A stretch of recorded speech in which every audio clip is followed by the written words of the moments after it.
feel amazing about your social media and marketing strategy right now. It could be because you're either so overwhelmed that you don't know where to start, or you have a strategy that you don't feel good about and you're not really sure what to do about it. So I want to introduce the concept of content pillars and what they can do to really help either level up your strategy or get you started from ground zero. And so content pillars are core types of information that you provide. These are the core messaging things that you use when you are either writing blog posts, if you do something like that, or create an email newsletter, or the social media content that you can create, or the social media content that you create. So your content pillars are going to evolve over time as you figure out what your strategy looks like. Our content pillars have changed within our business. Even just recently, you'll see a little bit of a change in how we're doing the social media that we do. And that's totally okay. Marketing is a very fluid game. It's a long game. And so it can change. So sometimes I think that's part of the problem, is that when you sit down and you want to create your marketing strategy, you want it to be perfect.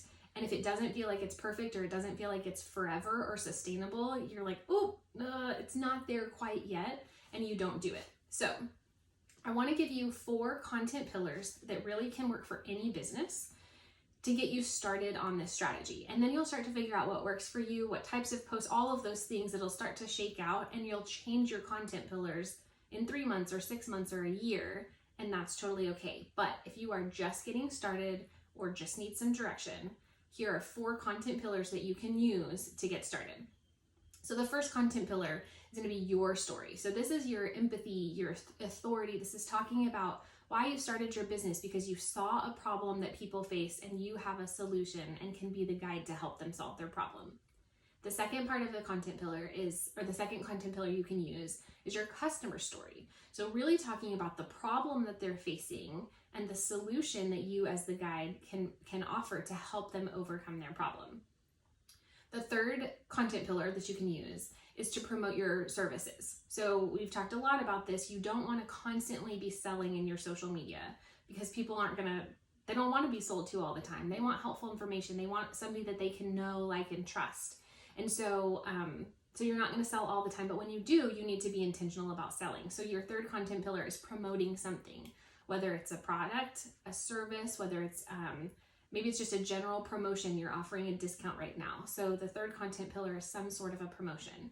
And then the fourth one is education, right? So people need to know that you know what you're talking about. They need to know that you have their best interest in mind. And so when you provide helpful information and you really teach them what they need to know about your industry, they know, like, and trust you.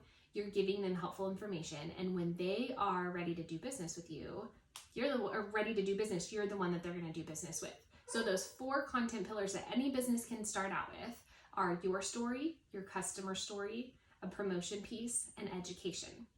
Now, what this looks like getting started, right? Okay, so you've got these 4 things, and you can think about things that you can talk about in each of those 4 categories. But what does that look like from a logistical or kind of scheduling perspective? You've got 4 categories.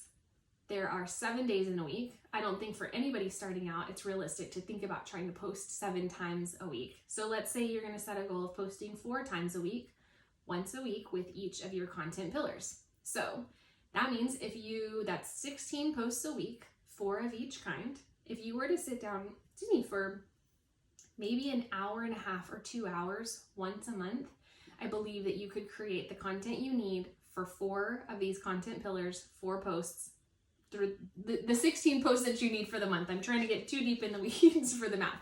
So an hour and a half or 2 hours once a month, and you can create these 16 posts that you need based on these 4 content pillars. So hopefully that helps you get started. You can start to add to that. You can refine your content pillars, but there's the start you need. So go do it. Okay, P.S. If you want even more help getting started, click the link in the description, and we've got a 1-page planning document that will help you establish these 4 content pillars and the 4 posts that you're going to need for each content pillar for the next month.